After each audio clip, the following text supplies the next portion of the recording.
자, 우리가 지난주에 행정부랑 대통령 하고 있었죠? 지난주에는 우리가 대통령을 쭉 봤고요. 이제 본격적으로 행정부라는 국가조직 보겠습니다.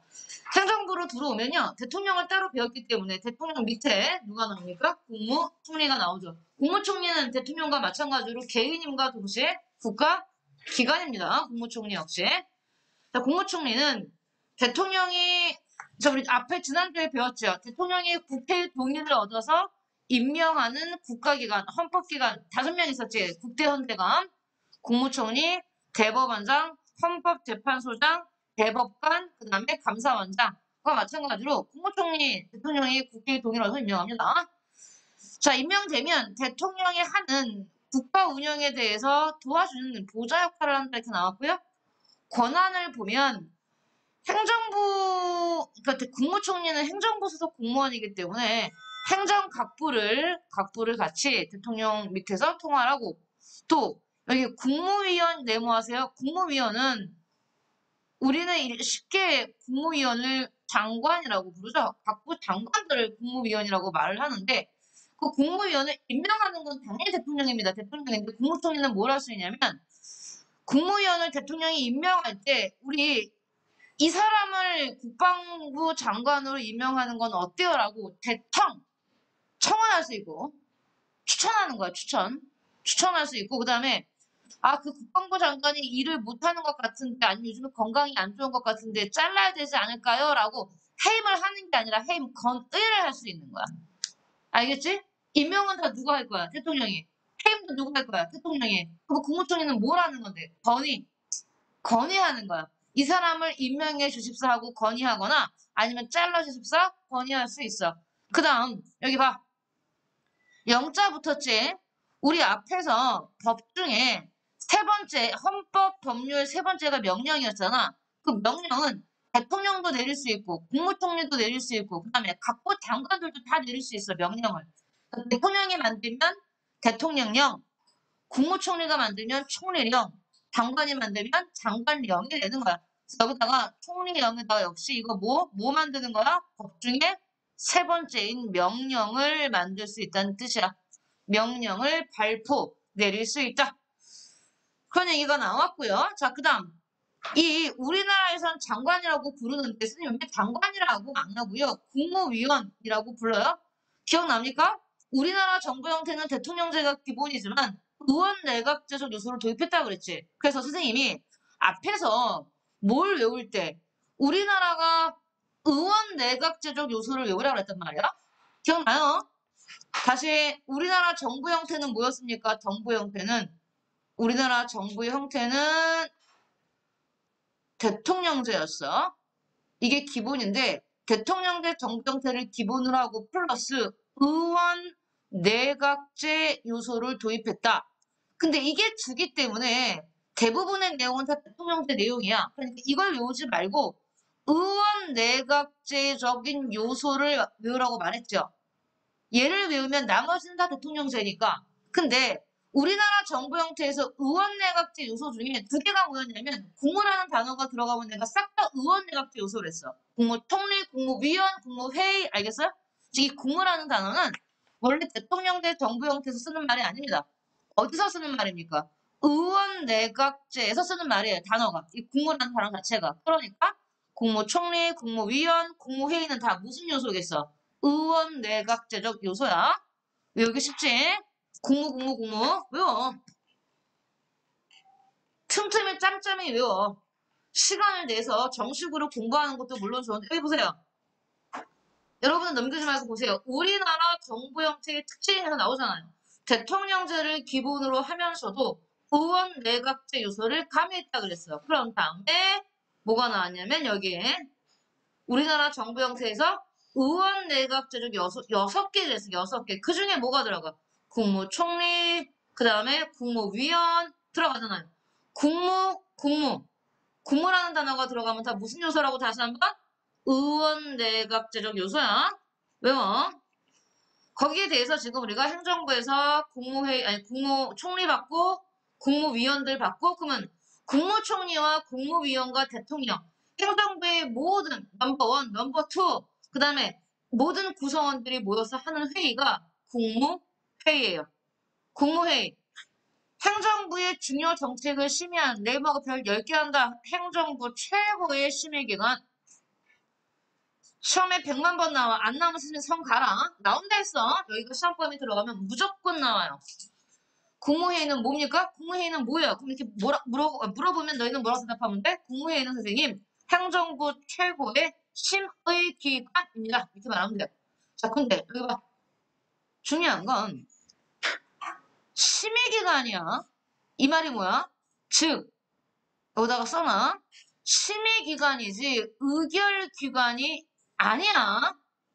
국무회의는 의결기관이 아니라 심의기관이야. 선생님이 지난주에 대통령 설명하면서 잠깐 얘기했던 것 같은데 선생님 의결기관과 심의기관의 차이가 뭐예요? 의결기관은 회의만 하는 거야. 결정을 못한다는 뜻이야. 의결기관이란 표현이 나와야 결정을 하는 거야. 근데 국무회의는 심의기관이지 의결기관이 아니야. 이 얘기는 봐. 대통령이 국무회의에서 국무총리랑 각부 장관들과 회의를 해. 그래서 국무회의에서 어떤 결정이 났겠지. 근데 그 결정에 대해서 대통령이 꼭 지켜야 되는 건 아니란 얘기예요. 의결기관이 아니니까. 국무회의가 반대했어. 이번에 일본과 땡땡땡 조약을 맺는 거에 대해서 국무회의가 반대했어. 근데 대통령은 하고 싶어. 대통령이 하면 돼요. 써요. 대통령은 대통령의 결정을 구속하지 못한다. 구속하지 못한다. 국무회의의 의견은 그냥 의견일 뿐이지 대통령의 결정을 구속하지 못합니다. 중요합니다. 그게 심의기관의 뜻이에요. 회의만 할 수 있다. 결정을 구속하지 못한다. 듣는 게 이게 시험에 나오겠지? 뭐가 나오겠어? 이게 나오겠죠. 아, 국무회의는 행정부 최고의 심의기관이지만 말 그대로 심의만 하는구나. 대통령의 결정을 구속하지는 못하는구나. 왜? 뭐가 아니니까? 의결기관이 아니니까. 자, 그 다음에 국무회의 좀 더 볼게요. 넘겨보세요. 자, 넘겨가면 43페이지 넘깁니다. 43페이지에 국무회의에 대해서 조금 더 자세히 나와 있으니까 보겠습니다. 국무회의. 국무회의는 정부의 권한에 속하는 중요한 정책을 나왔지? 정책을 뭐 한다고? 심의한다. 그러면 어떤 사항이 국무회의의 심의를 거쳐야 할까? 국가정책의 기본계획과 정부의 일반 정책, 선전, 강화, 기타의 중요한 대외정책, 헌법 개정안, 국민투표안, 조약안, 법률안 및 대통령안, 뭐 블라블라 쭉 나와. 그러면 가를 설명을 볼게요. 우리 헌법은 국무회의를 행정부의 권한에 속하는 중요한 정책을 심의하는 기관으로 정의하고 있다. 국무회의의 결정은 주셔요. 여기서부터 국무회의의 결정은 대통령에 대하여 법적인 구속력을 갖고 있지 못함으로 그랬지. 즉 대통령의 결정을 구속하지 못한다는 뜻이야. 구속하지 못함으로 또 뭐라고 나왔어? 의결기관이 아니다 그랬습니다. 이게 심의기관이지 의결기관이 아니다. 그렇지만 헌법은 그 다음도 중요해요. 의결기관이 아니에요. 하지만 헌법은 반드시 대통령의 결정을 구속하지 못하지만 그렇다고 대통령이 국무회의에 심의도 거치지 않고 혼자 결정할 수는 없어요. 이거 봐. 반대해도 대통령이 가면 가는 건데 일단 반대하든 안 하든 찬성하든 반대하든 국무회의를 해야 한다는 뜻이야. 결정을 구속하지 못하잖아. 그 얘기야. 헌법은 반드시 국무회의를 거치도록 되어 있는 사항에 유형을 규정하고 있으며 선생님 물어야지 내가. 선생님 시험에 반드시 국무회의의 심의를 거쳐야 되는 사항이 있고 아닌 것도 있겠네요. 그렇죠. 선생님 반드시 국무회의에 심의를 거치는 사항이 뭔지 외워야 되나요? 그거는요. 법을 전공하는 사람도 안 외워요. 너무 많아서. 그럼 어떻게 해요? 국무회의에 심의를 거쳐야 되는 게 있고 안 거쳐도 되는 게 있는데 그럼 어떻게 안 외워요? 안 나와요. 이것만 나와요. 그냥 이렇게. 국무회의의 결정이 대통령의 결정을 구속하지는 못하지만 헌법에는 반드시 국무회의의 심의를 거치도록 하는 사항이 있다. 이 얘기가 나오는 거야. 어떤 게 국무회의의 상황을 거쳐야 되는지는 모르지만 그런 게 있다고 말해요. 거기 들어. 근데 그렇게까지 하고 끝나면 문제가 너무 쉽잖아. 그래서 학교 시험 문제에서 선택지 막 이런 거 줘요, 이런 거. 다른 나라와 선전 강화 기타 중요한 대외 정책엔 반드시 국무회의의 심의를 거치지 않아도 된다. 자, 이 선택지는 맞는 선택지 틀린데 틀린 선택지지. 분명히 여기 나왔잖아. 선전 강화 기타 중요한 대외 정책은 반드시 국무회의의 심의를 거쳐야 한다가 맞는 말이야. 반드시 국무회의 심의를 거치지 않아도 된다고 말하면 틀려. 그럼 선생님 외워야 되잖아요. 안 해도 돼. 무슨 소리예요? 얘네가 앞에 읽어보잖아? 되게 중요한 일이야. 그냥 딱 봐도 이건 되게 중요한 일인데? 우리나라한테 되게 중요한 일인데? 이건 뭐 내가 점심 뭐 먹을까 결정하는 게 아닌데? 되게 중요한 일이야. 이러면 다 국무회의 심의를 거쳐야 됩니다. 긍정의 눈빛을 나한테 보내주세요. 우리 태웅이만 나한테 긍정의 눈빛을 보내주고 여러분은 안 보내주시네요. 이해가 안 간다는 뜻입니까? 여러분이 읽어봐도 되게 중요한 일인데? 우리나라한테 되게 중요한 일인데? 라고 생각되는 건 나무라고. 반드시 국무회의의 심의를 거쳐야 합니다. 그러니까 이걸 다 외우는 건 미친 짓이겠죠?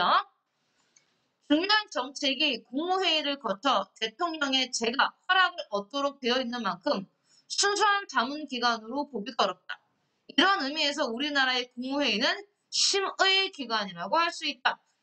구속력은 없지만 대통령의 결정을 구속하지는 못하지만 반드시 국무회의를 거쳐야 되기 때문에 그냥 단순한 기구는 아니다. 뭐 이런 얘기입니다.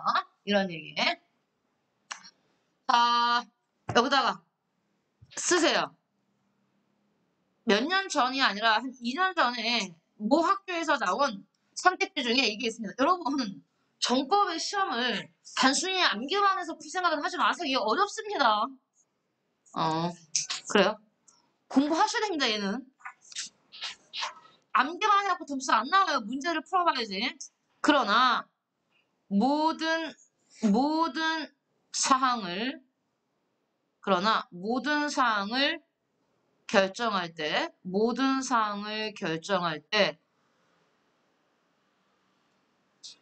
국무회의의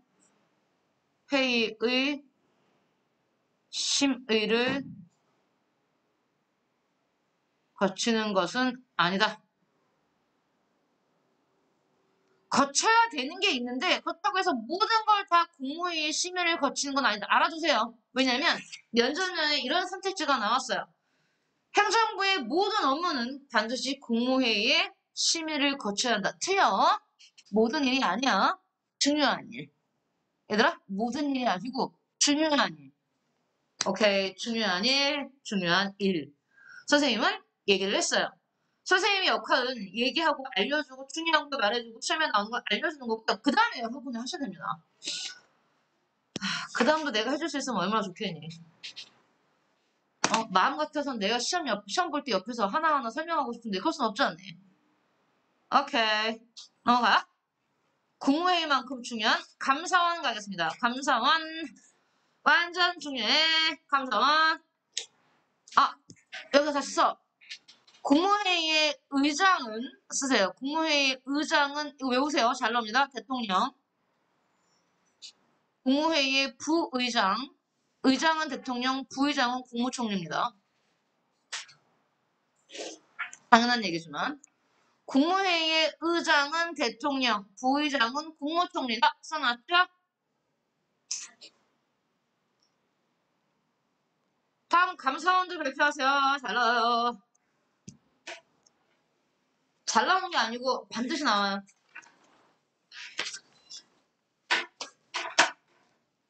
한 번도 빠진 적 없어요. 뭐랑 뭐 국무회의야? 감사원. 자, 감사원에 쓰세요. 대통령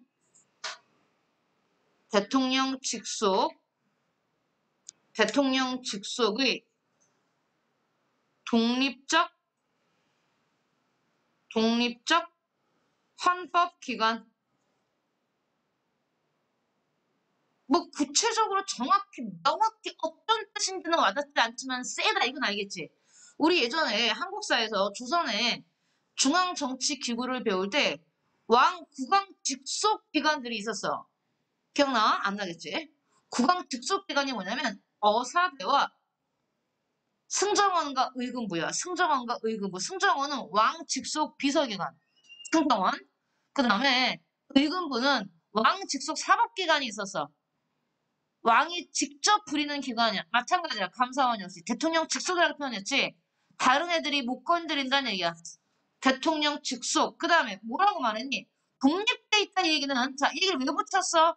다른 부서, 행정부의 다른 부서의 간섭을 받지 않는다는 얘기야. 독립돼 있다는 뜻이야. 오직 누구만 건드릴 수 있다고. 대통령. 대통령 직속이니까. 그런 다음에 아까 헌법기관은 내가 앞에 설명했지 지난주에. 헌법기관이라는 건 그 정부가 만들고 싶다고 만들고 없애고 싶다고 없애는 게 아니라 대한민국 헌법에 반드시 감사원은 만들어야 한다고 정해져 있는 거야. 그게 헌법기관이야. 어떻게 할까요, 선생님? 뭘 어떻게 해? 외워야지. 대통령 직속의 독립된 헌법기관, 뭐 감사원 이렇게 외우시면 됩니다. 우리가 감사원을 어디서 배웠습니까? 보기 주세요. 우리 감사원 배웠어요. 국회에서요. 선생님이 38페이지 얘를 형광펜으로 별표해줬잖아. 이게 반드시 나와요. 국회에서 우리 국회할 때 배웠습니다. 국가기관 국회에서 국회가 하는 일 중에 뭐가 있었어요? 국회가 하는 일 중에 재정에 관한 권한이 있었지. 재정. 그 중에 정부 예산에 관련된 걸 선생님이 써줬어. 정부 예산은 정부가 쓰는 돈이기 때문에 정부 행정부죠. 행정부가 2022년에 돈을 어디에 쓸 건지 그 예산안을 작성하는 건 정부가 한다. 이거 안 외우고 첨부하면 안 돼요. 예산안 작성은 정부가 한다. 그다음에 그 작성한 걸 국회에 보내면 국회는 정부가 계획 짠 이 예산안을 가지고 심의하고 국회는 단순히 심의기관 아니에요. 의결기관이기 때문에 심의도 하고 뭐도 합니까? 의결도 합니다. 결정을 내려줘요. 국회가 확정을 내려줘야 정부는 그걸 받아서 2022년에 돈을 씁니다. 예산을 집행해요. 그러고 난 다음에 같은 정부 기관인 감사원이 1년 동안 정부가 쓴 그 예산을 결산을 합니다. 돈을 어떻게 쭉 썼는지 쭉 결산을 해요. 그런 다음에 다시 국회에 보내면 국회가 감사원이 이 보낸 예산 결산을 다시 심사하는 겁니다. 요때 처음 나왔어요. 감사원. 네 번째. 여러분 안 보고 달달 외워서 쓰셔야 됩니다. 정부 이때 정부 예산에 관련된 권한에서 감사원이 한 번 나왔었구나. 기억하십니다. 그 감사원이구나. 봅니다. 감사원은 대통령 직속의 독립된 헌법기관으로서 하는 일이 뭘까? 행정 권력의 남용과 부패를 방지하기 위한 행정부 최고의 내모에 뭐 하는 기구야? 감사원이니까 감사기관이야. 우리 고구려 때부터 배웠어. 모든 국가기구에는요. 국가 공무원들이 비리를 저지르는지 뇌물을 받는지를 감시하는 기관이 있어요. 그게 감사예요. 그러니까 감사원이 하는 일은 공무원을 감시하는 거야. 부정부패를 방지하기 위해서. 그래서 감사한다고 나왔잖아. 감사기관, 감사가 땡큐가 아닌 건 알죠? 감사원이 땡큐 하는 데는 아니잖아요? 권한 외우세요. 이 정도는 반드시 외우셔야 돼요. 감사원의 권한 안 외우시면 문제 못 풀어요. 감사원 1. 감사원이 하는 일. 국가의 세입 세출의 결산 검사. 우리 이거 어디서 외웠어? 아까 정부 예산 네 번째 하는 일이잖아. 감사원이 하는 일. 세입 세출 결산 검사. 2. 국가 및 법률이 정한 단체의 회계 검사. 3. 행정기관 및 공무원의 직무 감찰. 세 개니까 외우세요. 이 중에 여기 봐봐요. 이 중에 중요한 게 들어가는데 국가 및 법률이 정한 단체 중에 뭐가 들어가냐면 써놔요. 정당이 들어갑니다. 선생님 그러면 더불어민주당이나 국민의힘이나 국민의당이나 정의당 같은 이 정당의 회계검사를 감사원이 하는군요. 네, 중요해요. 중요해. 다시 감사원이 하는 업무 3개 지금 외운다. 국가의 세입세출 결산검사. 세입세출이 예산이야. 세입 세출이라고 표현했잖아. 예산이 수입과 지출, 세입 세출로 표현되는 거야. 그러니까 이거 줄이면 국가의 예산 결산 검사라고 해도 돼. 세입 세출을 줄여서 예산이라고. 그러면 예산의 결산 검사, 국가 및 법률이 정한 단체의 뭐 회계 검사, 행정부와 공무원의 직무 감찰 일을 잘하고 있나, 뇌물을 받고 있지 않나 이런 걸 한다는 얘기입니다. 여기에 정당이 들어간다는 거 중요하다고 설명했어요. 하나도 안 빠져요. 되게 중요해요. 여러분 시험 낼 거 너무 많아요. 거기다가 법원이 들어가면 더 많아져요. 헌법재판소가 들어가면 더 많아집니다. 내용 겁나 많습니다. 예? 자, 여러분 이거 나중에 풀어보시고요. 넘어가요. 오늘 진도 빨리 나갈 겁니다.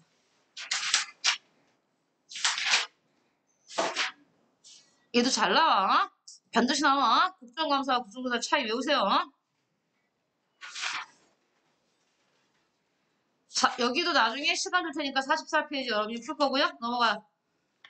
법원과 헌법재판소까지 강령이 간다고 하니까 뭐 여러분 시간을 맞춰도 시간이 안 나오니 얼른 해야죠.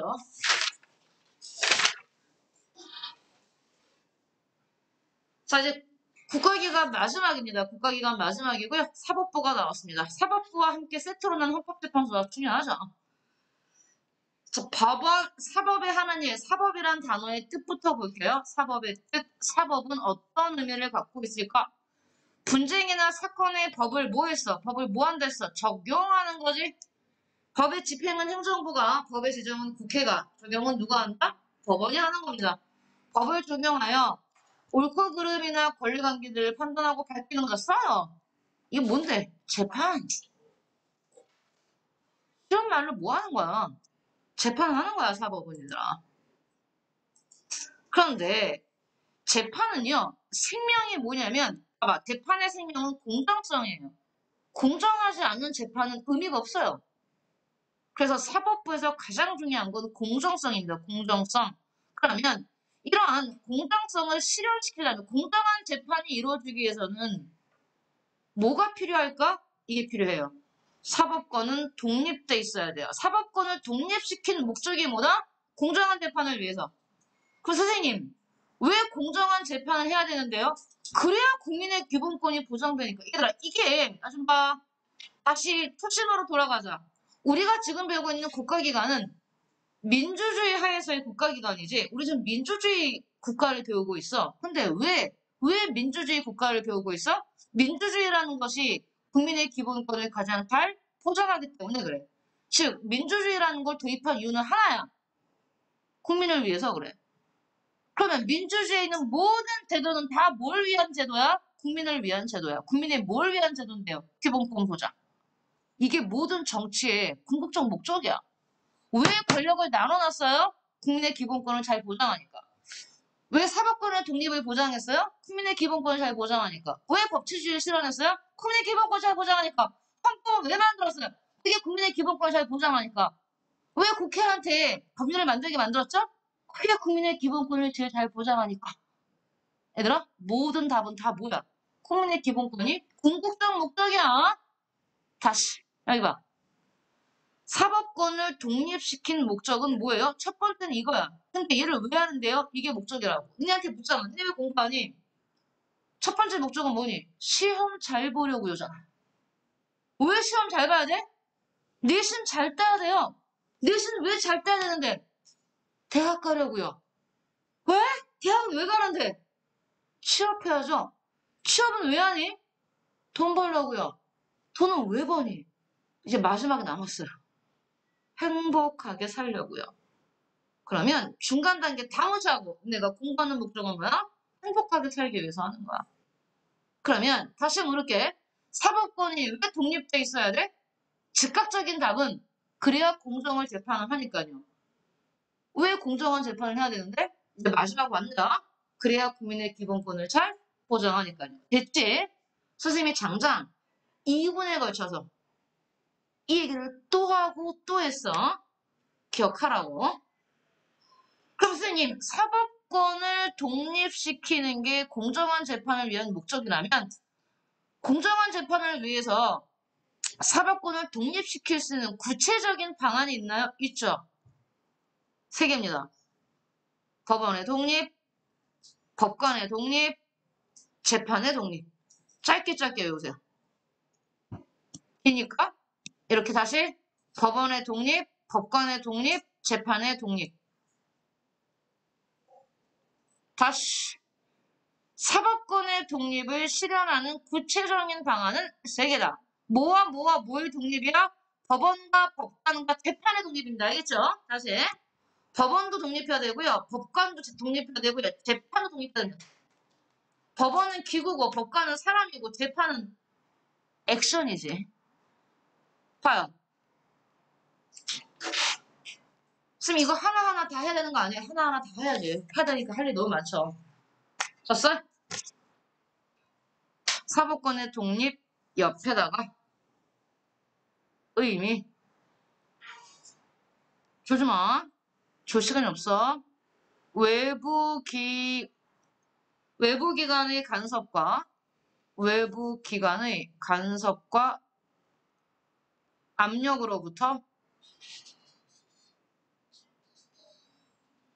압력으로부터 법원과 법관의 독립.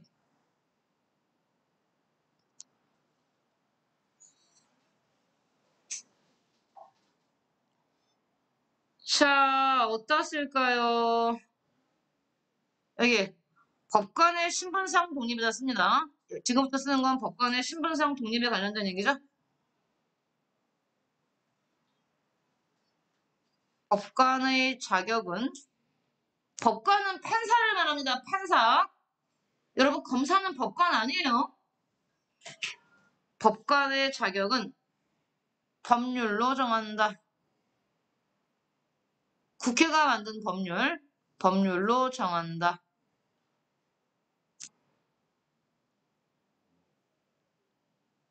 계속해서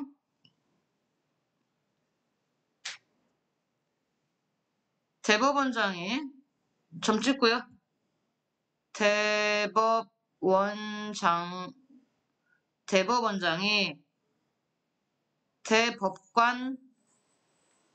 대법원장이 대법관 회의의 동의를 얻어 대법관이 아닌 법관을 임명한다.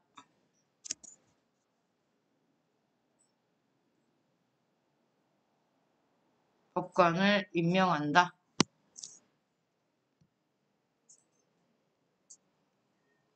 자, 여기 봐. 여기 되게 중요한 표현 나와.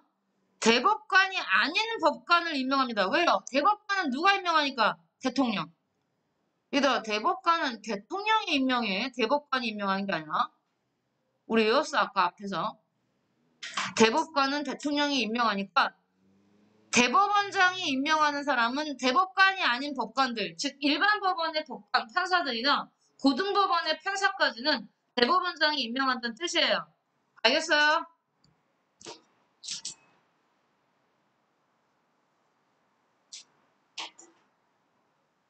자, 여기 봐봐. 우리 국가기관 3개, 입법부, 행정부, 사법부가 없잖아. 입법부의 우두머리는 국회의장, 행정부의 우두머리는 대통령, 사법부의 우두머리는 대법원장이야. 여기 나오는 이 대법원장이 사법부의 우두머리야.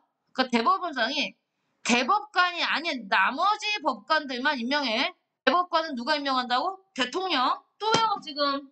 대통령이 임명하는 5명의 고위공무원. 국, 대, 헌, 대, 감. 누구라고요? 국대헌대감. 국무총리, 국무총리, 대법관, 헌법재판소장, 대법원장, 감사원장. 이 5명은 대통령이 임명하는 거야. 그러니까 여기 사법부의 우두머리인 대법원장은 얘네 빼고 대통령이 임명하는 대법관 빡 빼고 나머지 법관을 임명한다는 얘기입니다. 알겠죠? 오케이? 다음. 계속해서 3번째. 지금 우리 법관의 독립에 대해서만 3개째 쓰고 있습니다. 하나, 둘. 그 다음에 어디다 쓸까요? 3번째.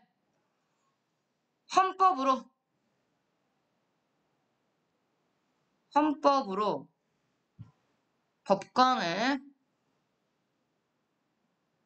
임기를 규정하고 법관의 신분 보장.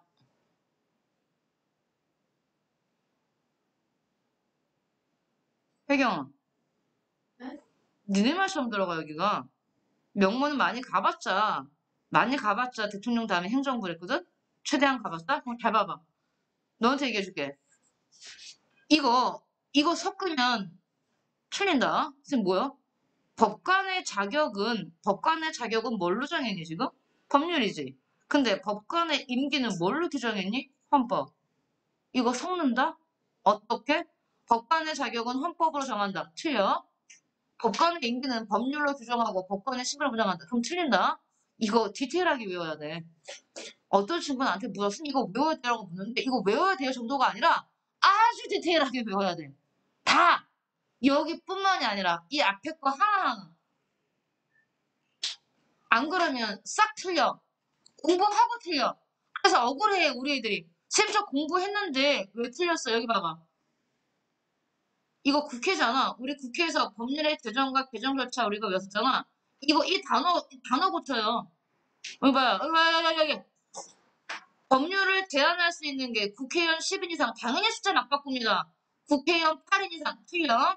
국회의원 10인 이상이 국회의장에게 제출해내는데 뭐라고 써? 국회의원 10인 이상의 국회의장에 회부한다. 틀려. 회부는 여기야.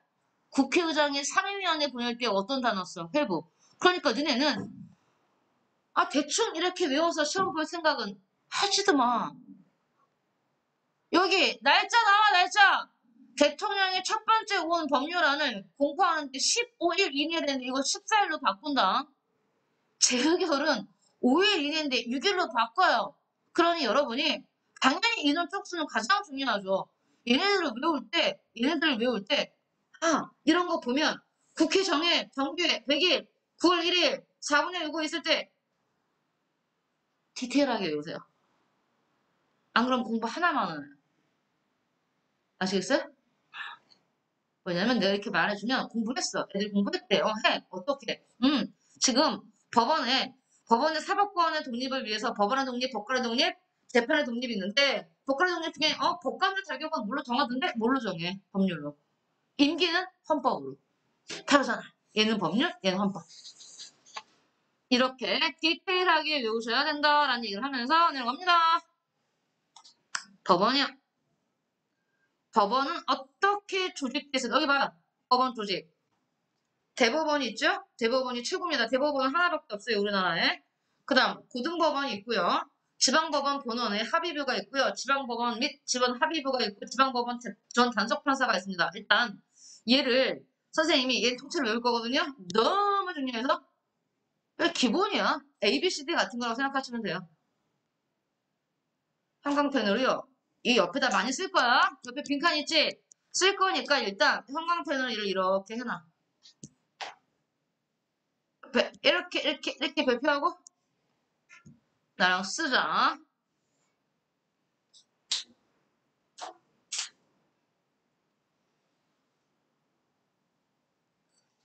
우리나라는 재판 몇 번 합니까? 3번 할 수 있어요. 3번까지 재판할 수 있습니다. 공정한 재판을 위해서 여기 봐봐요. 이게 심급 제도라는 거야. 심급 제도는 재판의 목적이 공정이기 때문에 공정한 재판을 보장하기 위해 법원에 뭘 줬어요? 급이요. 1급, 2급, 3급 이렇게 급을 줘서 여러 번 재판 받을 수 있게 했는데 원칙적으로 우리는 몇 번까지 재판을 받을 수 있다? 3번. 3심제라고 합니다.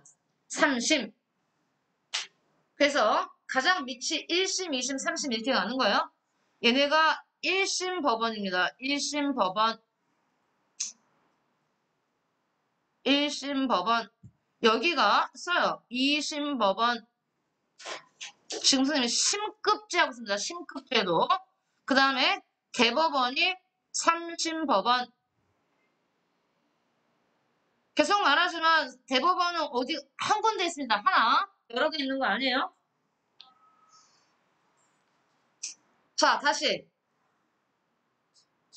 법원에 급을 두어서 여러 번 재판받을 수 있게 한 제도를 뭐라 부른다고? 심급제도.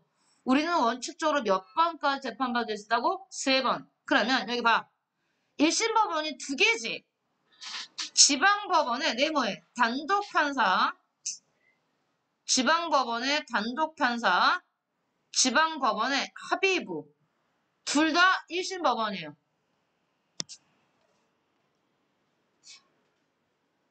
선생님 그러면 1심 법원이 2개네요? 단독판사랑 합의부. 합의부에다가 써. 합의부는 판사 3명이 나와. 판사 3명. 단독판사는 말 그대로 판사 혼자서 재판합니다. 판사 1명. 외우세요. 아, 합의부라는 건 판사 3명이 동시에 나와서 재판하는 게 합의부구나. 단독판사는 판사가 1명이구나. 그러면 선생님 어떤 사건은 판사 1명이 가고 어떤 사건은 판사 3명이 갑니까? 써있잖아요. 가벼운 민사나 형사사건. 얘는 중대한 민사나 형사사건. 가벼운 사건은 단독판사가 1심에서 재판하고요. 중대한 사건, 연쇄살인, 이거 어디 가겠니? 연쇄살인 1심 법원 단독판사 가겠니? 합의부 가겠니? 합의부 가겠지. 살인은 무조건 합의부예요. 중대한 사건이잖아. 사람을 죽인 거. 근데 단순 절도 어디 가겠어요? 1심에 단독판사 가겠지. 이렇게 범죄의 무게, 사건의 무게가 크거나 중대하면 1심 자체가 뭡니까? 합의부입니다. 근데 가벼운 사건은 1심이 단독판사. 외워 이제부터 해봐. 외워.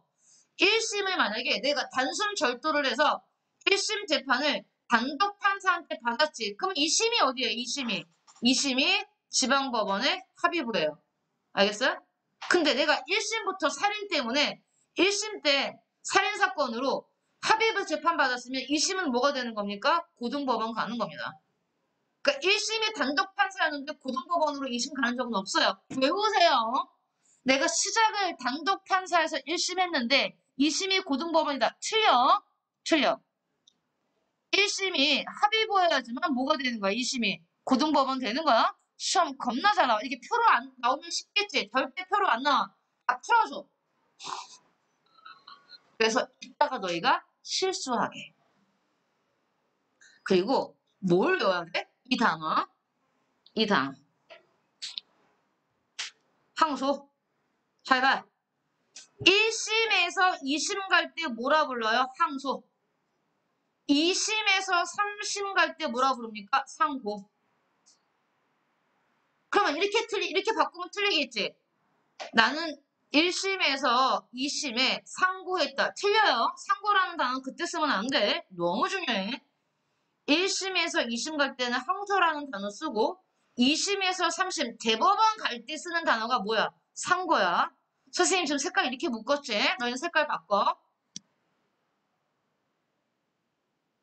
색깔 바꿔서요. 항고는요. 재항고랑 묶어요. 항고, 재항고, 항고, 재항고, 항소, 상고. 일단 묶어놔요. 그리고 쓸 거니까요. 여기 1심 법원 옆에 이렇게 별표를 하고요. 항고와 재항고에 대해서 쓰겠습니다. 항고와 재항고.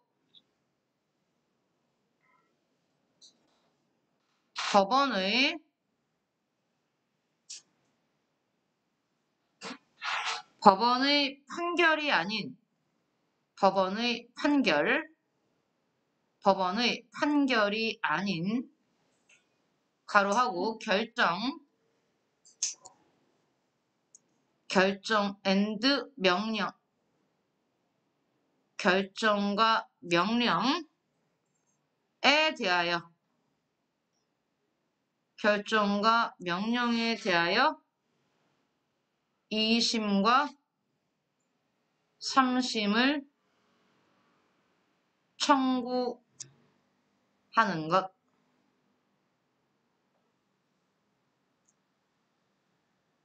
일단 쓰세요. 쓰고 설명할게요.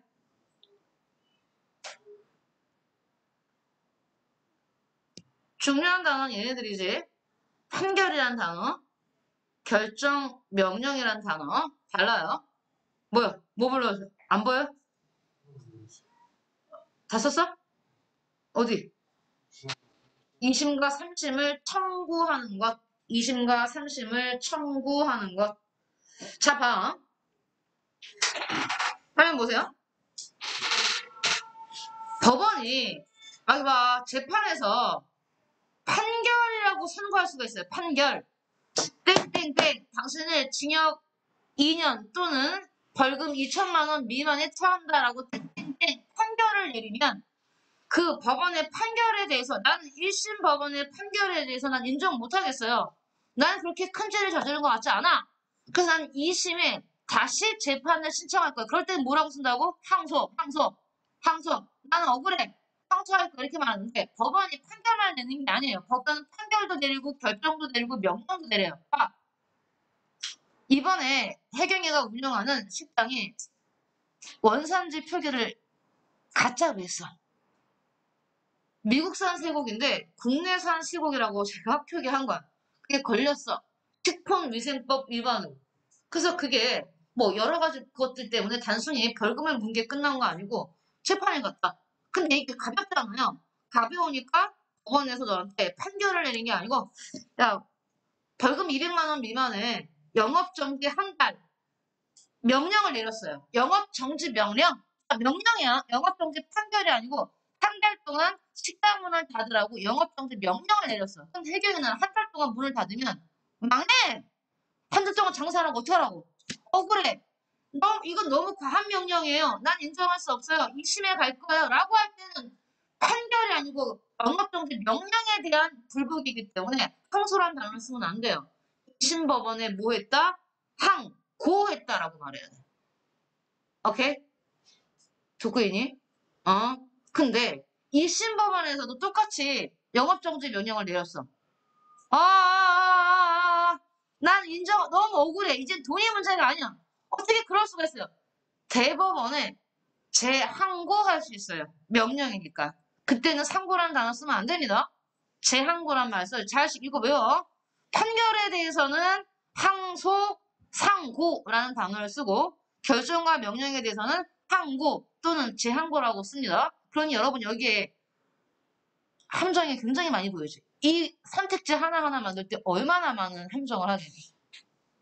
갑은 땡땡땡땡에 어긴 결과 1심 법원 합의부에서 재판을 받고 거기에 불복하여 상고해서 고등법원을 갖다 틀렸죠. 상고라는 단어 때문에 틀렸어요. 항소라고 해야 됩니다. 그렇게 단어 하나 살짝 바꿔서 선택지를 다 틀린 선택지로 만들어버리는 게 바로 이 파트입니다. 함정이 안 빠지게 조심하세요. 자, 계속 쓸게요. 자, 여기다가는, 여기 중간에다가는 뭐에 대해서 쓸 겁니까? 상고, 아니, 항소. 항소 쓰죠, 항소. 1심 판결이에요. 판결. 이번엔 명령이 아니라 판결. 1심 판결에 불복하여. 불복이라는 표현 씁니다. 인정 못하겠다 할 때 불복이라는 단어 쓰죠? 불복하여. 2심 재판을, 2심 재판을 청구하는 것. 그게 항소고요. 마지막에 상고. 2심 판결이죠. 2심 판결에 불복하여 2심 판결에 불복하여 대법원에 얘는 무조건 얘들아 3심 법원은 두 개가 아니야. 1심 법원과 2심 법원은 두 개지요. 하지만 3심 법원은 무조건 대법원이에요. 대법원에서의 3심 재판을 대법원에서의 3심 재판을 청구하는 것.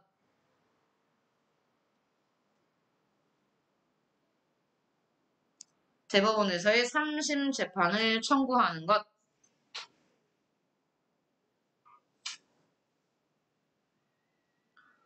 선생님 이거 설명 다 했고요. 외도 너무 많아서 빨리빨리 갑시다. 자, 봐. 여기 지금 뭐 하고 있냐면 아까 재판의 생명은 공정한 재판이 최고로 했는데 공정한 재판을 실현하기 위해서 심급 제도라는 제도를 뒀고 또 그 외에도 뭐 뒀어요? 공개 재판주의. 모든 재판은 공개합니다. 예외는 있어요. 예외. 하지만 예외 말고 일반적으로 원칙적으로 재판 다 공개하기 때문에 여러분이 법원에 가서 재판 구경 다 할 수 있어요. 아무나. 아무나. 다음. 우리는 무조건 뭡니까? 증거재판주의야. 정말 모든 심증이 A가 범인이라고 말하고 있어도요. 결정적 증거가 없으면 무죄예요. 증거재판주의 알아주세요. 다음 위에 거 써야 돼요. 법원의 위상과 조직. 법원에서 가장 높은 건 대법원이야. 대법원 하나밖에 없댔어. 사법부 최고의 기관으로 추쳐요. 대법원 네모하시고요. 사법부에서 가장 높은 기관이죠. 사법부 최고 기관으로 여기서 하는 일 주치입니다. 대법원이 하는 거. 위헌, 위법, 명령 및 규칙 처분에 대한 실용 심사권. 2. 대통령 및 국회의원 선거소송 재판권 등을 가진다. 아, 정말 중요합니다.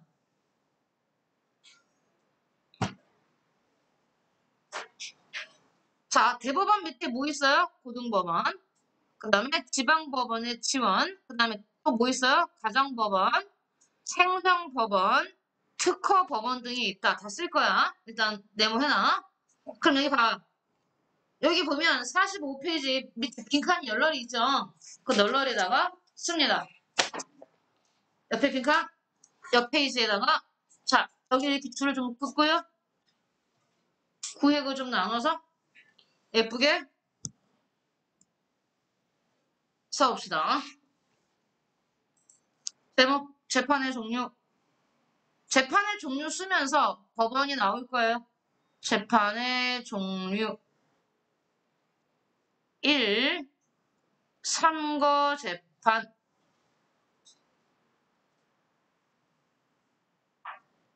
선거재판. 선거 자체의 무효나 선거 자체의 무효나 상대방의 당선 무효, 선거 자체의 무효나 상대방의 당선 무효 등을 주장하는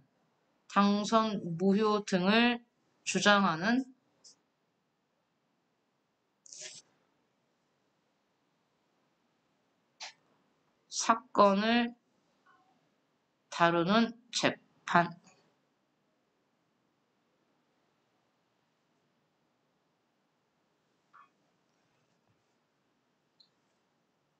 EX 하시고요.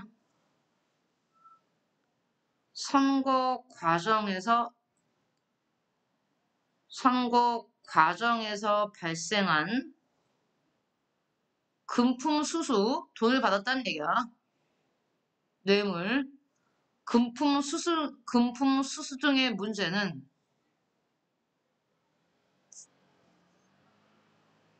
선거 범죄거든요, 그건? 선거 범죄.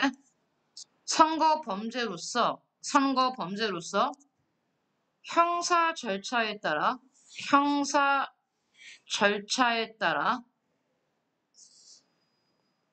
재판이 진행되며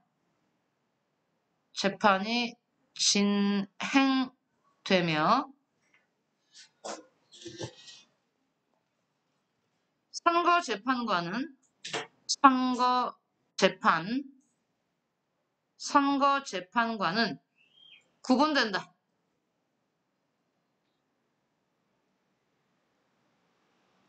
바로 하고 얘는 형사재판이죠. 뭐로 인한 선거법 위반. 내가 다시 설명할 거야. 그래서 선거재판은 1심,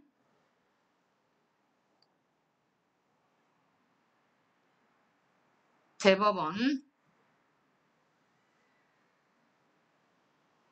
대통령, 국회의원,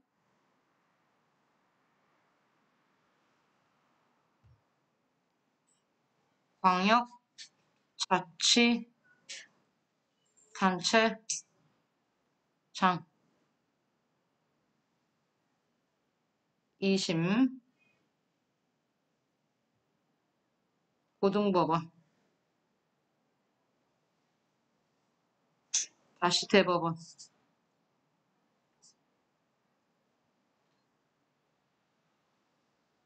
기초, 자치, 단체, 장, 기초의원 등등.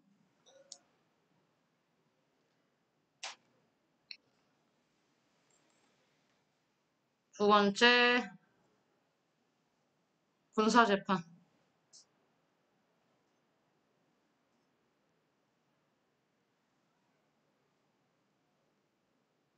군인이나 군무원, 군인이나 군무원의 범죄를 다루는 재판. 얘는 3심제.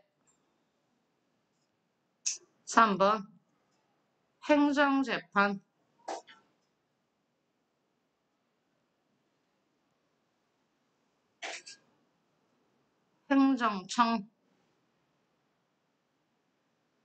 행정청의 위법한 처분. 행정청의 위법한 처분이나 부작위, 어려운 단어 나와요? 부작위로 인하여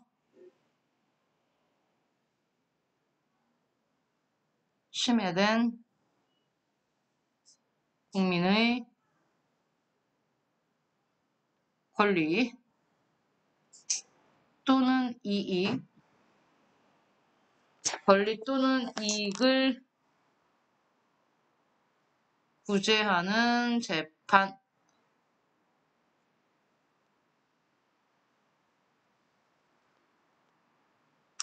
네, 3심이고요.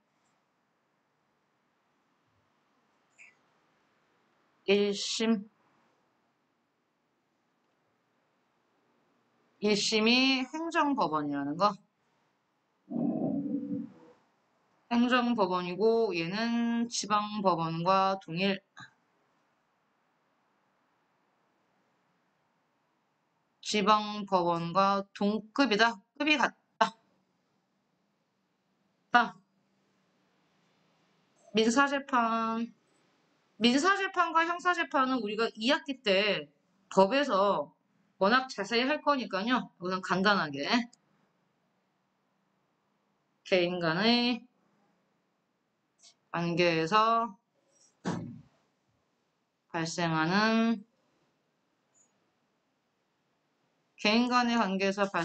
분쟁을 대상. 자, 5번 형사재판.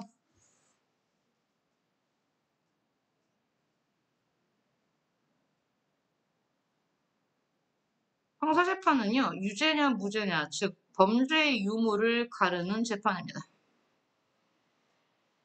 범죄의 유무를 가르고 형벌을 부과하죠. 자, 일단 다 써놓고 설명할게요. 자, 선거재판 중요합니다. 선거재판이. 선거재판은 정말 중요한 게 뭐에 대해서 재판하는지 알아야 돼. 선거법. 이게 제일 중요해. 선거 자체의 무효. 그러면 선거 자체의 무효라면 당선이 못 되는 거야. 선거 자체는 무효는 결국 내가 국회의원 선거에서 당선되는데 자체를 무효로 만들 수 있어요. 선거 자체의 무효나 당선 무효 등을 주장하는 사건을 다루는 재판을 합니다. 그러니까 여러분 여기서 제일 많이 헷갈리는 게 뭐냐면 이거 있잖아. 내가 선거 과정에서 뭔가 범죄를 저질렀어. 범죄. 잡아. 범죄라는 단어가 나오면요. 그건 무조건 형사재판이에요. 선거재판이 아니라. 그러니까 선거 과정에서 내가 돈을 받거나 뭐 폭력을 행사했다든가 이러면 그건 뭐가 되는 겁니까?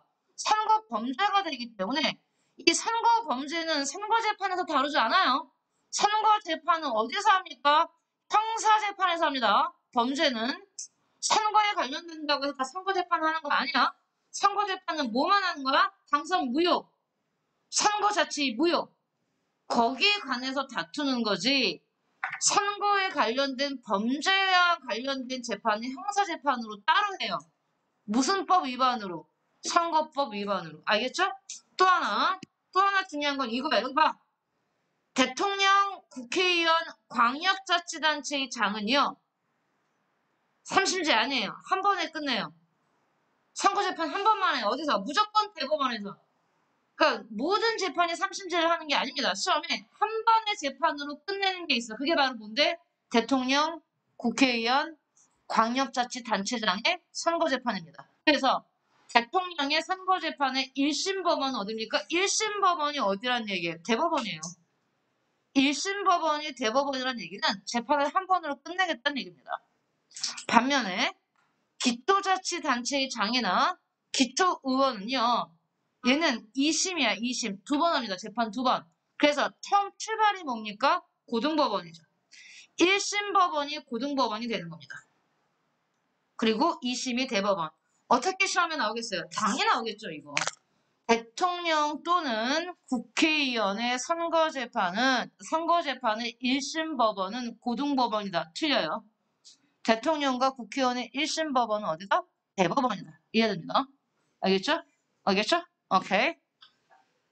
자, 나머지는 얘네가 워낙 독특한 애들이에요. 얘네가 워낙 독특해서 얘네만 한 번에 끝나거나 두 번에 끝나고 나머지는 다 웬만하면 군사재판도 3심제잖아요. 행정재판도 3심제예요. 근데 행정재판의 1심 법원은 지방법원이 아니라 뭐라는 게 틀립니까? 행정법원이라는 게 틀려요. 그럼 2심은요? 고등법원 가겠죠? 3심은요? 무조건 대법원이에요. 우리나라 대법원 하나밖에 없어요. 3심 재판하는 곳은 어디밖에 없어요? 대법원밖에 없습니다. 그런데 행정재판에 보면 행정청의 위법한 처분, 위법하다는 얘기는 뭐야? 법률을 어겼거나 아니면 부작위라는 단어, 지금 사실 알 필요는 없고 우리가 2학기 때 법을 하는데 부작위라는 건 해야 될 의무를 하지 않는 거야. 여기 봐. 얘들아, 선생님 봐봐.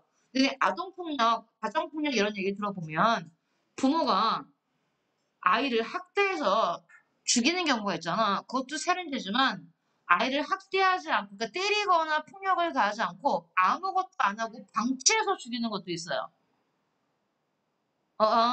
자, 이제 태어난 지 한 달밖에 안 된 아이한테 스스로 먹을 걸 먹으라고 하고 두면 걔가 살겠습니까? 죽겠습니까? 죽겠죠. 이제 막 태어난 아이, 걷지도 못하는 아이를 그냥 누워놨어. 문 잠그고 나갔어. 그건 뭐야? 부작이에요. 그러니까 폭력을 행사해서 때려 죽일 수도 있지만 아무것도 안 해서 사람을 죽일 수도 있는 겁니다. 마찬가지로 부작이라는 건 행정청이, 행정기관이 국민을 위해서 해야 될 일을 하지 않아서 생기는 문제입니다. 부작위로 인해 침해된 국민의 권리 또는 이익을 구제하는 재판이다. 여기서는 이것만 알아두세요. 1심 법원이 어디다? 행정법원이다. 그 다음에 민사와 형사는요? 2학기 때 한다고요? 근데 여기서 잠깐 보면 민사는 개인과 개인 간의 관계고요. 즉 민사재판에서는 유죄냐 무죄냐 이렇게 말하지 않아요. 범죄라는 단어를 쓰는 건 이거 무조건 형사재판입니다. 알겠죠? 그래서 만약에 유죄라면 형벌을 얼마큼 부과하겠지. 무죄라면 풀어주는 거고요. 자 29페이지 다시 복습 잠깐 할게요. 29페이지 20번 문제. 다음 글의 내용과 부합하는 내용이 아닌 것은 됐습니다. 다음 글이 뭔지 읽어봐야겠네요. 이 문제는. 우리 헌법은 재산권의 자유를 보장하고 있다. 좋아요? 자유권이에요. 자유권. 기본권 중에 재산권의 자유, 재산권 볼 필요 없고 자유만 보시면 돼요. 즉 모든 국민은 자기 소유의 재산을 사용하고 처분할 수 있는 자유를 갖고 있다. 자유권에 대한 얘기를 계속 하고 있어요. 그런데 재산권의 자유가 있다고 해서 자기 건물에 도박장을 개설하는 것까지 인정되지 안 됩니다. 아, 선생님, 내 건물에 제가 그건 불법이 됩니다. 도박장을 만들면. 또한 자기 소유의 땅 중 일부가 모두에게 필요한 도로 건설에 필요한데도 불구하고 이를 무작정 반대하는 것은 바람직하지 않다. 예를 들어 내 땅이 여기 있어. 이만큼이 내 땅이야. 근데 여기 공공건물이 있고 여기 도로가 있어. 근데 내 땅을 못 지나게 하면 도로에서 이렇게 들어가야 되는데 이게 굉장히 넓다고 하면요. 이렇게 도로를 내고 있단 말이야. 국가가? 정부가? 그럼 아씨 이거 내 땅이니까 안 돼요라고 할 수 없다는 뜻이에요. 아무리 내 땅이라도. 그 얘기입니다. 그러면 개인의 기본권과 공익은 조화를 이루어야 한다. 그 얘기겠죠. 아무리 나의 재산권이 인정된다 하더라도 도로를 내는 게 모든 사람을 위한 공익에 도움이 된다면 나는 내 땅이라 하더라도 내놔야 되는 얘기예요. 물론 돈 주고 파는 거 정부에. 정부가 공짜로 뺏진 않아요. 하지만 나는 끝까지 반대할 거예요. 안 돼요. 안 됩니다. 그럼 혼자 살아야 돼요. 무인도에 가서. 전기도 없이. 그래서 기본권과 공익은 조화를 이루어야 한다. 그 얘기하는 거고 헌법에 규정된 기본권은 무한정 인정되는 권리는 아니다. 당연하지. 무한정 인정 안 된다고요. 공익을 위해서 나의 재산에 대한 기본권에 제한이 들어올 수 있어요. 그러니까 무한정 인정되는 권리는 아니다. 그 얘기하는 거 맞고요. 기본권은 공공복리와 사회질서 유지를 위해 제한될 수 있습니다. 우리 지난주에 했지만 기본권이 제한될 수 있는 경우는 세 가지 경우죠. 공공복리, 질서유지, 국가안전보장. 자, 국회가 제정한 법률을 통해서만 국민의 기본권은 제한될 수 있습니다. 다 맞아요. 정답은 5번이죠. 이 안 되지. 본질적 내용은 공익을 위해 제한될 수 없어요. 기본권은 제한될 수 있지만 본질적 내용은 제한될 수 없습니다. 100만 번 다시. 국민의 기본권 자체는 제한될 수 있지만 기본권의 본질적 내용은 침해할 수 없습니다. 제한할 수 없다. 그래서 정답은 5번 넘어갑니다. 자, 우리가 다 했겠지만 복습이니까요. 다시 한번 볼게요. 32페이지부터 꼼꼼하게. 32페이지. 32페이지는 드디어 이제 정부 형태 얘기했었습니다. 복습하고 있어요. 정부 형태 얘기하면서 선생님이 뭐 얘기했습니까? 정부 형태는 두 개다. 의원 내각제랑 뭐가 있다? 대통령제 정부 형태가 있다. 의원 내각제니 아니면 대통령제니 나누는 가장 기본은 뭐다? 입법부와 행정부의 관계겠죠. 입법부와 행정부가 하나라는 얘기는 국민들이 선거를 한 번만 한다는 얘기야. 국민들이 오직 선거. 의원 선거를 우리는 뭐라 부른다고? 총선. 그래서 의원 선거의 총선만 하면 그거는 의원 내각제야. 그래서 국민들이 의원 선거 총선으로 입법부를 만들면 입법부의 의원들이 의원들 중에서 총리를 뽑고 그 다음에 정부를 구성한다고 표현했죠. 그럼 어떤 의원이 총리가 됩니까? 다수당의 우두머리. 다수당. 여기 나왔잖아요. 다수당의 우두머리가 자동으로 총리가 되고요. 그 사람이 의원들 중에서 자기랑 뜻이 맞는 사람들을 행정부의 장관들, 즉 당뇨로 임명합니다. 그러니까 국민들은 의원들만 뽑으면 입법부도 만들고 모두 만드는 거예요. 행정부도 만드는 겁니다. 동시에. 그런 다음에 내가 무슨 말 했어? 이 얘기. 의원 내각제 정부 형태에서만 나올 수 있는 단어가 뭐다? 얘입니다. 열린내각이라는 단어는 의원 내각제 정부 형태에서만 나올 수 있는 단어입니다. 왜? 여기 보세요. 여기 그림을 그려놨잖아. 그림을 그리면서 열린 내각이 나올 수밖에 없는 건 정당이 이렇게 있는데, 자, 가나다 정당이 있어. 가나다 정당. 이 아래 경우에 보면요. 정당 3개에 의석수가 300명인데, 가 정당에서 200명의 의원이 나왔어. 그러면 300명 중에 200명이니까 과반수를 넘었잖아요. 이렇게 반수를 넘는 정당이 제1당이면 가 정당 혼자서 단독 내각을 만들 수 있습니다. 단독 정부를 만들 수 있어요. 그런데 이 위에 있는 경우는요. 300석 중에서 가 정당이 1당은 맞는데 110석밖에 못 얻었어. 과반수가 안 됐죠. 과반수가 안 되면 혼자 정부를 못 만듭니다. 그랬을 때 나 정당 또는 다 정당 둘 중에 하나와 뭘 해야 돼? 연립을 해야 돼. 연합. 그래야지 과반수를 넘기잖아요. 그래서 이때 만약에 가정당 제1당이 2당과 연합을 했어. 그러면 어떻게 돼? 연립 내각이 구성되는 거죠. 내각이라는 건 뭘 말하는 거야? 정부를 말하는 거야. 정부, 정부, 정부. 오케이. 다 한 거야. 복습하는 거야. 다 한 거야. 대통령제 정부 형태는요. 가장 대표적인 나라가 어디랬습니까? 미국이랬잖아요. 미국. 그러면 대통령제 정부 형태 특징은 국민이 선거를 2번 합니다. 뭐랑 뭐? 총선해서 입법부 의원들 만들고 대선해서 행정부 대통령 뽑아야 돼요. 즉 선거를 1번 하느냐 2번 하느냐 정말 중요하고요. 다음 대통령제 정부 형태는 입법부와 행정부가 완벽히 뭐돼 있다? 분리돼 있어. 나뉘어져 있어. 독립돼서 따로따로 간섭하지 않아요. 할 수도 없어요. 대통령 따로, 그 다음에 의원 따로 이렇게 있기 때문에 그런 다음에 서로 견제할 수는 있지만 그중에 가장 강력한 행정부, 대통령의 권한이 뭐다? 법률안 거부권. 법률안 거부권은 오직 대통령제 정부 형태에만 나오는 뭐야? 가장 대표적인 대통령의 권한이다. 이런 말 했어요. 다음 번. 또 의원 내각제에서 행정부의 우두머리를 뭐라 불렀습니까? 총리라고 불렀죠. 대통령이 아니라. 그러면 총리는요. 총리는 봐. 얘는 행정부의 우두머리이고 의원, 입법부 의원이기도 합니다. 얘네들은 행정부 각부 장관이 다 뭐예요? 국회의원이에요. 국회의원 중에서 총리 뽑고 국회의원 중에서 장관을 뽑기 때문에 얘네는 지위가 국회의원도 하고 모두 하고 총리도 하고 국회의원도 하고 장관도 하는 겁니다. 하지만 총리는 행정부의 우두머리이지 국가 원수는 아니에요. 의원내각제에서 내가 말했지. 의원내각제에서 국가 원수, 즉 국가를 상대하는 국가 최고의 존재와 행정부 우두머리인 총리는 다릅니다. 총리는 뭐만 한다고요? 행정부의 우두머리야. 그럼 의원내각제 정부에서 국가 원수는 누구였어? 따로 있어. 왕이 있든가, 영국같이 여왕이 있든가, 일본처럼 국왕이 있든가, 아니면 인도처럼 대통령이 따로 있어요. 대통령도 있고 총리도 있어요. 이것만 알아두세요. 의원내각제 정부는 뭐와 뭐가 따로따로 있다? 국가원수와 행정부 수반이 따로따로 있다. 하지만 대통령제는 아니죠. 대통령이 다 하지. 대통령이 행정부의 우두머리이자 국가원수입니다. 국가원수 여기 대통령이 국가원수도 하고 행정부 수반도 하고 혼자서 다 하는 게 대통령제입니다. 그때 설명했었어요. 자, 여러분 한번 쭉 읽어보세요. 시간 줄게요. 특징들.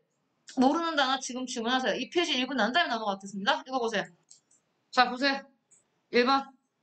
의원 내각제에서는 상징적 존재로서의 땡땡과 행정부 수반이 분리되어 있다. 금방 얘기했지? 따로따로 있다고. 행정부 수반 따로, 그 다음에 국가원수 따로. 국가원수는 국가를 대표하는 사람, 그래서 국가원수와 행정부 수반이 따로따로 있다. 알아두시고요. 의원 내각제에서 과반수 정당, 반이 넘는 정당이 존재하지 않을 경우는 2개 정당 이상이 연합하는 데지 그게 연립 내각이다. 그래서 혹시 문제 풀다가 연립 내각이라는 단어가 나오면 무조건 뭘 떠올려라? 의원 내각제. 대통령제는 이런 말이 없어요. 대통령제에서 의회는 각종 동의권, 승인권, 그 다음에 대통령이 갖고 있는 뭐 법률안 거부권, 강력한 법률안 거부권을 통해 서로를 견제할 수 있다. 가장 기본적인 얘기 했고요. 넘겨봐요. 자, 그런 다음에 이제 우리나라 정부 형태 얘기가 나왔습니다. 우리나라 정부 형태. 아까 잠깐 또 복습할 때 얘기했는데 우리나라는 대통령제를 기본으로 해서 의원내각제적 요소를 도입하고 있다 했는데 정부 형태 변화 과정을 보면 대한민국 정부는 48년 출발할 때 대통령제를 하기로 했어요. 헌법에서. 제헌법에서. 근데 1960년 4.19 혁명이 일어나면서 자, 그 1960년 3월 15일에 이승만이 부정선거를 대대적으로 했기 때문에 시민들이 그걸 보고 3월 15일 부정선거에 저항해서 4월 19일날 혁명을 일으켰고요. 그 결과 이승만이 물러나고 처음이자 마지막으로 우리나라도 어떤 정부를 한 적이 있다? 의원내각제. 한 번 한 적이 있다고 말아도 다 대통령제는 아니야. 4.19 혁명으로 의원내각제 정부 형태를 도입했어요. 근데 1년 만에 끝장납니다. 왜? 군사 쿠데타가 발생하죠. 61년에. 1961년에 5.16 군사정변이 일어나서 박정희가 의원내각제를 폐지하고 대통령제 정부 형태를 도입해서 지금까지 쭉 가고 있는 건데 대통령제가. 문제는 1972년 박정희가 유신헌법을 만들면서 신대통령제 정부 형태를 만들었을 때 이제 개판됩니다. 이때부터. 그때도 말씀드린 유신헌법은요. 미친 법이에요. 대통령이 입법부, 사법부 다 위에 트고 왕처럼 군림하던 게 이때 독재 시절이었고요. 다시 우리가 알고 있는 지금의 민주주의 국가가 된 건 언제다? 이거 1987년 내가 정확히 엄청 강조했죠. 1987년 6월 민주항쟁 때 우리나라 헌법이 9번째로 고쳤고 구차개헌 외우세요. 87년 6월 민주항쟁 구차개헌으로 지금 현재 우리가 쓰고 있는 헌법이 만들어집니다. 그게 6월 민주항쟁의 결과였다. 자, 다음. 우리나라 정부 형태는 대통령제가 기본이고 의원내각제를 가미했어요. 그래서 내가 예전 꼭 외우랬잖아. 우리나라는 대통령제가 기본인데 의원내각제적 요소가 뭐가 있냐. 자, 행정부에서 법률안을 제출할 수 있다. 원래 이거 대통령제 정부 형태는 못하는 겁니다. 대통령제 정부 형태에서는요.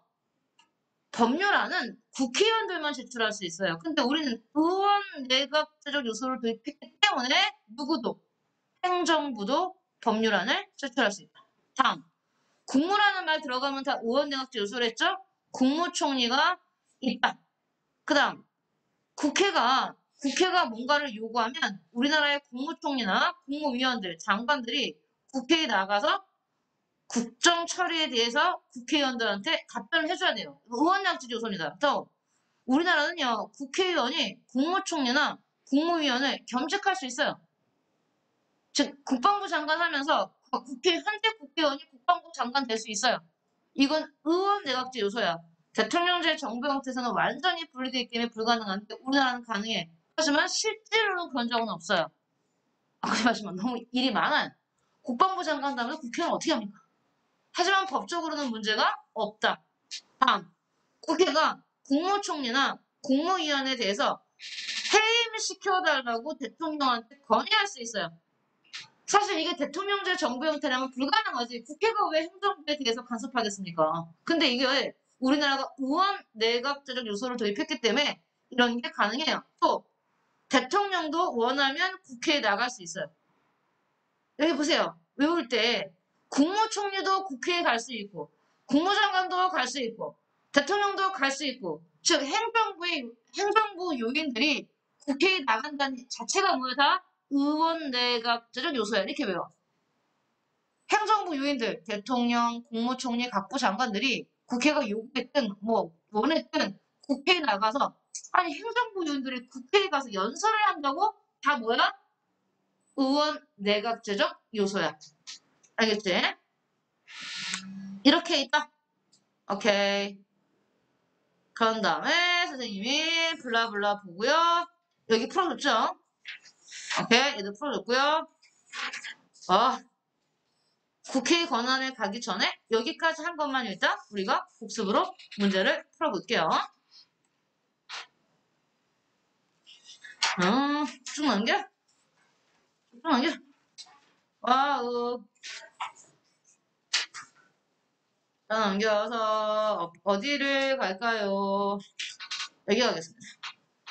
56페이지 가보겠습니다. 56페이지 우리가 방금 봤던 정부 얘기나 좀 봅시다. 1번 는 전형적인 그렇습니다. 항상 이런 말을 붙여요. 전형적이라는 건 우리나라처럼 두 개를 섞은 게 아니라 하나만 하고 있다는 뜻인데 전형적인 네모에 얘들아 정부 형태 그랬어. 우리 정부 형태 두 개밖에 안 배웠어.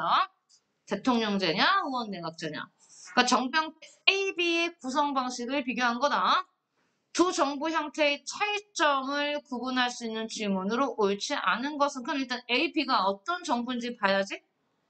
국민 선거로 구성된 의회에서 국민이 선거로 의회 의원을 뽑네. 근데 의회에서 행정부 우두머리를 뽑는다고? 이거 의원이잖아. 국민은 의회만 구성하고 행정부 수반. 우리나라 치면 행정부 수반이 대통령인데 대통령을 의회에서 뽑는다잖아요. 이게 의원내각제죠. 화면에 봐요. 의회 의원과 행정부 수반이 별도로 각각 누가 뽑아? 국민이.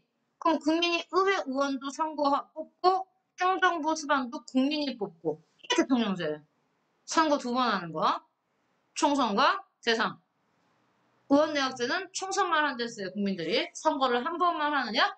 2번 하느냐? 그 차이입니다. 그래서 일단 쓰고 가죠. A는 의원내각제, B는 대통령제. 1. 옳지 않은 겁니다. 구분할 수 있는 질문 봐봐요. 의원이 강요직을 겸직할 수 있는가? A는 yes, B는 no죠. 의원내각제는 겸직할 수 있지만 대통령제는 겸직할 수 없습니다. 우리가 할 수 있는 건, 우리나라가 할 수 있는 건 의원내각제적 요소를 했어요. 다음. 사법부의 독립이 보장되고 있는가? 얘도 잘 봐. 보기 들어. 심해 정부 형태는 국가기관 중에서 입법부와 행정부의 관계를 가지고 따진댔지. 입법부와 행정부가 하나면 얘는 의원내각제. 입법부 따로, 행정부 따로 이렇게 분리되어 있으면 이건 대통령제였잖아. 즉 여기 국가기관 중에 뭐는 안 나왔니? 사법부는 안 나왔지. 즉 사법부는 정부 형태가 의원내각제든 대통령제든 상관없어요. 사법부는 의원내각제든 대통령제든 무조건 뭐 해야 됩니까? 독립해야 됩니다. 우리 방금 배웠잖아요. 사법부는 생명의 공정한 재판인데 공정한 재판을 위해서 사법부는 완벽히 뭐 돼 있어야 됩니까? 독립돼야 돼요. 뭐와 관련 없이? 정부 형태와 관련 없이. 알겠어요?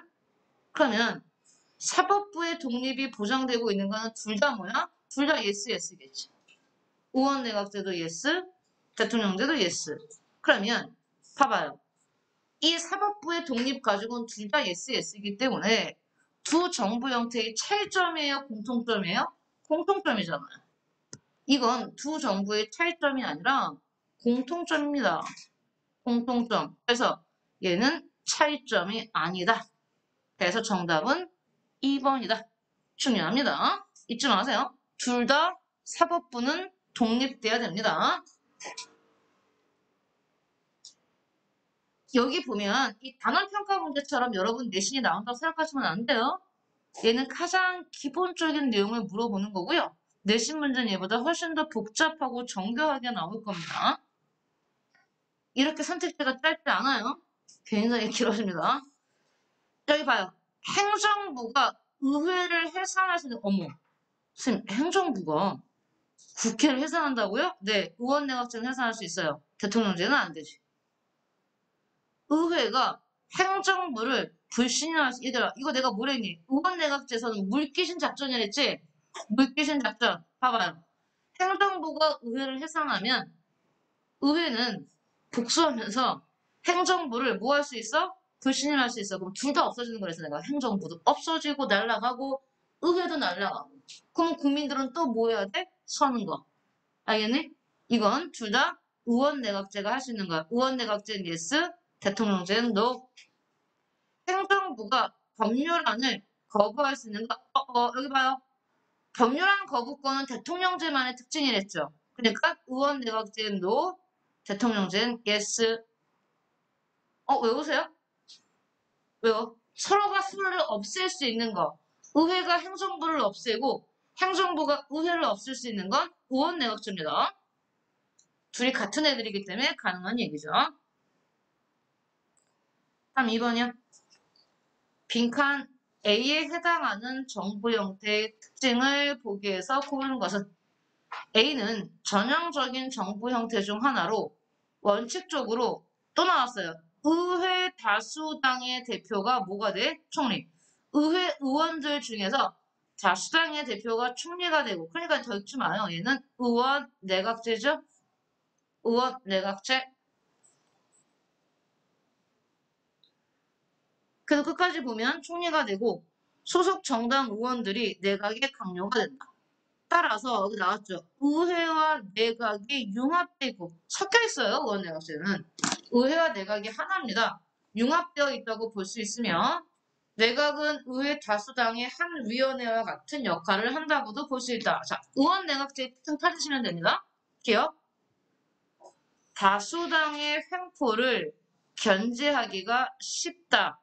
얘들아, 다수당이 의원 내각제는요. 다수당이 의회도 장악하고 다수당이 내각도 만들기 때문에 다수당이 의회도 장악하고 행정부도 장악하는 게 의원 내각제. 다급하잖아. 왜? 다수당의 총리가 뭐가 되는 거야? 총리가 되는 거야. 다수당의 당수가 의원 내각제 정부의 총리가 되는 거예요. 그래서 의원 내각제는 다수당의 행포를 견제하기가 어려워요. 쉬운 게 아니라 다수당이 다 해먹어. 입법부도 갖고 있고 행정부도 갖고 있고. 알겠어? 다음. 의회와 행정부가 엄격히 독립되는 게 아니라 같은 애니까 의회 이퀄 행정부라니까 그게 의원 내각제잖아요. 독립되어 있는 건 대통령제입니다. 알겠죠? 알겠죠? 그래서 기억니은을 제끼면 되겠지. 국가원수와 행정부 수반이 분리되어 있다. 아, 잠깐만요. 맞잖아. 정부 형태 특징.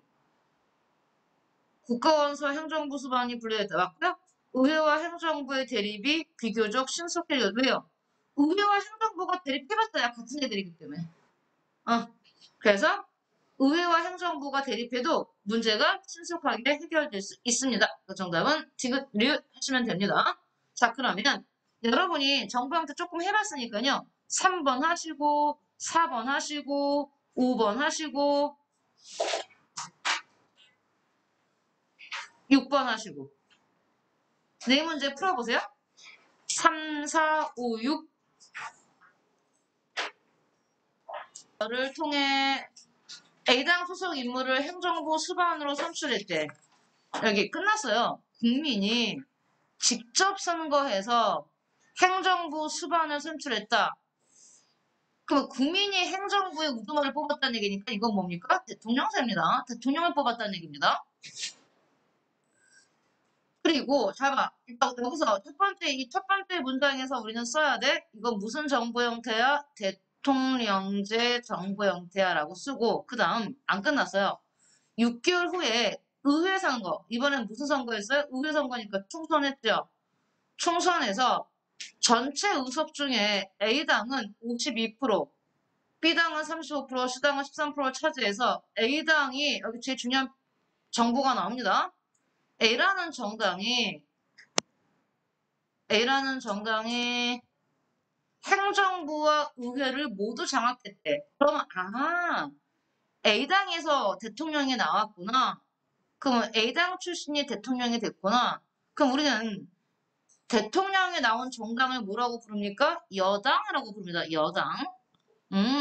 그러면 정부 여당이 A당인데 A당이 의석수도 52%야.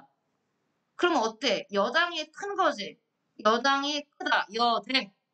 대통령이 안 나온 정당이 야당이잖아요. 야당이 작은 겁니다. 쓰세요.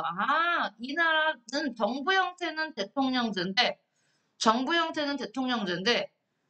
의회는 여대 야수의 국면이구나. 여당이 크고 야당이 작구나 라는 걸 알 수 있어야 됩니다.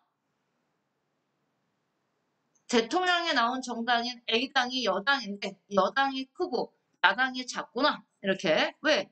여당이 52표 과반수를 넘었잖아요. 이건 의원내각제를 떠나서 대통령제 정부 형태도 살펴봐야 되는 겁니다. 자, 옳은 거 고르는 문제니까 봐. 입법부와 행정부가 융합 아니지. 대통령제니까 분리되어 있고요. 행정부가 법률안을 제출할 수 없습니다. 대통령제이기 때문에. 행정부 수반과 국가 원수가 분리되어 있다. 아니에요. 대통령제는 한 명이 다 합니다. 원칙적으로 행정부 수반의 임기가 보장된다. 그럼요. 대통령제, 우리나라 같은 경우는 대통령의 임기 5년이 보장됩니다. 여대야소까지는 안 갔어요. 문제가. 하지만 읽을 수 있어야 돼요. 여대야소인지 아니면 여소야대인지 여대야소냐 여소야대냐라는 말은 어디서만 쓰는 거야 이거? 대통령제 정부 형태. 대통령제 정부 형태 쓰는 말. 일단 정답은 뭐 4번 쉽게 나왔지만 알아두세요. 좀 여기까지 할게요. 나머지 문제 4번, 5번 요거 큰 거 정답은요. 여러분 뒤에 있으니까 여러분이 나중에 채점해보세요. 해가지고 각자 오기로 한 날 옵시다. 수고했어요.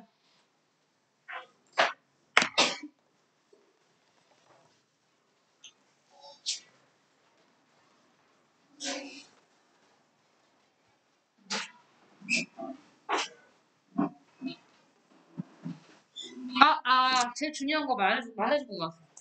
날짜 말해. 시험 날짜. 세 과목 다 얘기해.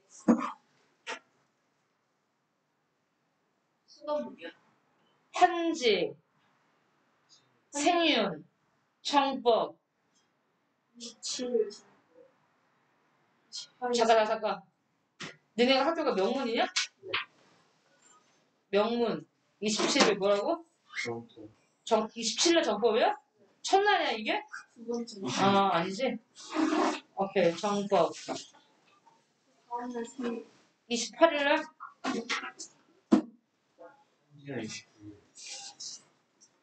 명문.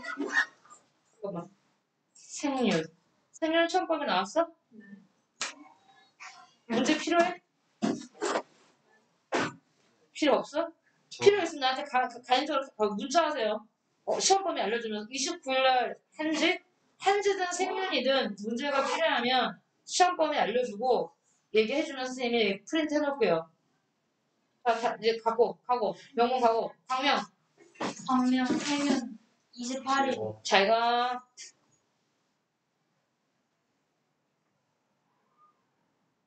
그리고 광명 생년? 네.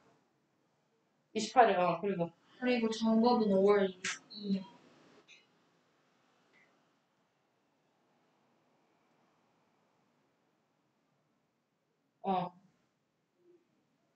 됐어?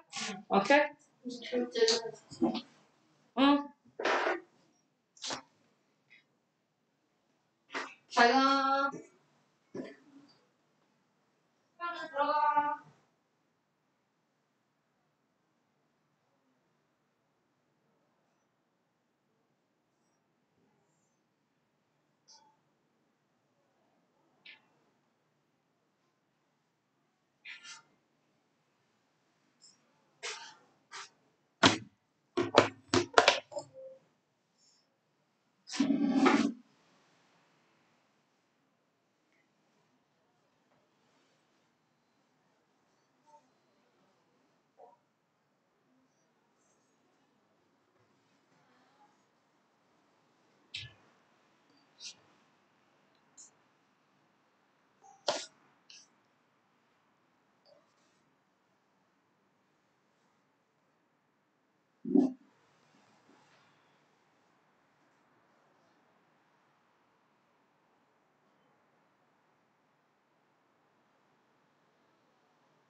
여기서 뭐냐?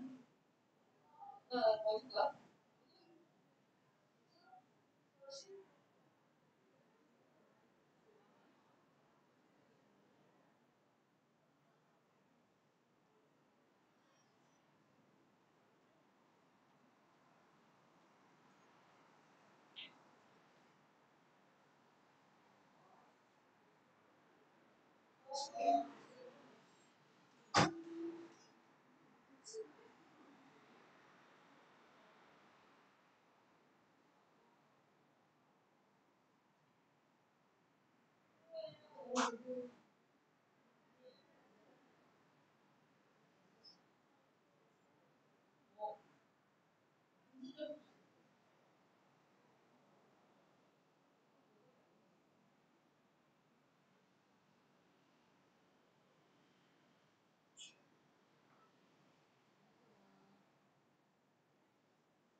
디자인은 선택권이죠.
세 개인데?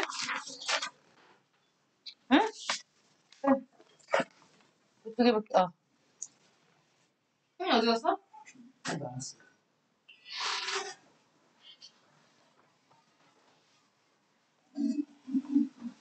혜민이 어디 앉았어?